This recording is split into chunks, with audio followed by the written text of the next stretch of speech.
प्रश्न 23। लोकमत से आप क्या समझाते हैं? लोकमत निर्माण के साधनों का वर्णन कीजिए, अथवा लोकमत को स्पष्ट करते हुए स्वस्थ जनमत के विकास हेतु आवश्यक दिशाएं बताइए। अथवा जनमत निजी मत से किस प्रकार भिन्न है?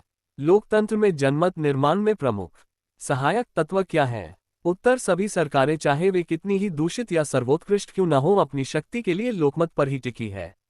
लोकतंत्र को लोकमत का शासन कहा जाता है, लेकिन सर्वाधिकारवादी व स्वेच्छाचारी शासन भी लोकमत का अपने पक्ष में होने का दावा करते हैं। ब्राइस के अनुसार लोकमत समाज पर प्रभाव डालने वाले व उसके हितों से संबद्ध प्रश्नों पर मनुष्यों की धारणाओं के योग को ही लोकमत कहा जाता है। लॉवेल के अनुसार लोकमत केवल बहुमत या सर्वसम्मति नहीं है, बल्कि ऐसा मत है जिसे अल्पसंख्यक वर्ग भय के दबाव के बिना देश के लिए आवश्यक समझते हुए स्वीकारें। यदि लोकतंत्र पूर्ण है तो अल्पसंख्यकों को ये स्वीकृति मिल जाती है।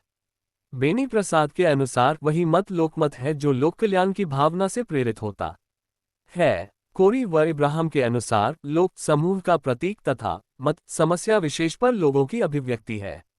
अतः लोकमत विवाद विशेष से संबंधित लोगों के सभी प्रकार के मत है। ये समस्या विशेष पर लोगों का अपेक्षाकृत स्थायी व समन्वयी मत है। लोकमत की विशेषताएं। 1. लोकमत जनसाधारण का ऐसा मत है वो लोक कल्याण की भावना से प्रेरित हो।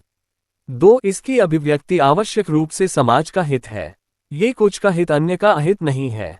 सार्वजनिक हित की इस विशेषता के कारण ही हर मत लोकमत नहीं है। बनई। 3. लोकमत स्थायी होता है जो विवेक व तर्क पर आधारित होता है। यह अस्थिर आवेगों, भावनाओं व तूफानों पर आधारित नहीं होता। ये जड़ता का नहीं गत्यात्मकता का प्रतीक है। लोकमत समाज की मूल व्यवस्था व आदर्शों से गठबंधित होता है। ये जनता के न्याय व आदर्शों से युक्त होता है। लोकमत निर्माण के साधन। लोकमत निर्माण के मुख्यतः निम्न साधन है।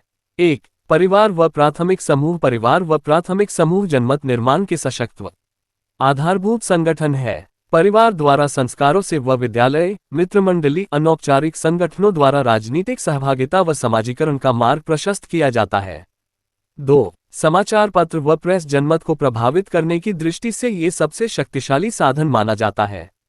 यह न केवल जनता के समक्ष विभिन्न सामाजिक, राजनीतिक व अन्य गतिविधियों को रखते हैं जो राष्ट्रीय तथा अंतर्राष्ट्रीय स्तर पर चल रही है, अपितु उनके आधार के लिए सुझाव भी देते हैं। वे लोगों के विचारों तथा भावनाओं को हवा देने की कोशिश करते हैं और उसके आधार पर शासन की नीतियों पर वृहद प्रभाव डालते हैं। 3. धर्म व धार्मिक समूह। धर्म व धार्मिक समूह द्वारा व्यक्ति की ईश्वरीय अंतःप्रेरणा ही नहीं वरन अपने धर्म के लोगों को एकताबद्ध कर स्वहित में शासन निर्णयकारिता को प्रभावित करने हेतु जनमत का निर्माण किया जाता है। 4. शिक्षण संस्थाएं। शिक्षण संस्थाएं जनमत निर्माण करने में बड़ा भारी प्रभाव डालती हैं। ये संस्थाएं तरुण वर्ग में स्वतंत्र चिंतन की विशेषताओं को विकसित करने में महत्वपूर्ण भूमिका निभाती है। निर्माणावस्था में जो विचार एक बार युवा मस्तिष्क में अंकित हो जाते हैं वे जीवनव्यापी प्रभाव डालते हैं और शेष जीवन के लिए उनके दृष्टिकोण तथा चिंतन को काफी प्रभावित करते हैं। 5. राजनीतिक दल व दबाव समूह। राजनीतिक दल जनमत निर्माण करने की दिशा में कम महत्वपूर्ण भूमिका नहीं निभाते हैं। राजनीतिक दल महत्वपूर्ण विषयों की ओर जनता का ध्यान आकर्षित करते हैं। इसके पीछे उद्देश्य होता है कि वे अपने दृष्टिकोण के लिए नए समर्थक जोड़ें। इस प्रक्रिया में वे न केवल जनता को विभिन्न विषयों पर सामयिक सूचनाएं देते हैं, अपितु उन्हें उन कामों में भाग लेने के लिए भी प्रेरित करते हैं।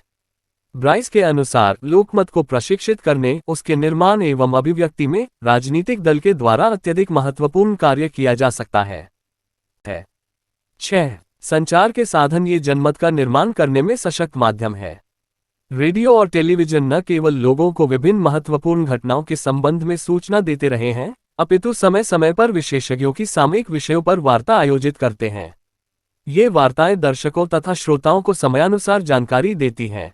ये ध्यान देने योग्य है कि रेडियो तथा दूरदर्शन जनमत निर्माण करने में प्रभावशाली माध्यम तभी बन सकते हैं यदि उन्हें स्वतंत्रता प्राप्त है और उनका उपयोग केवल शासन के प्रचार तंत्र के रूप में नहीं किया जाता है।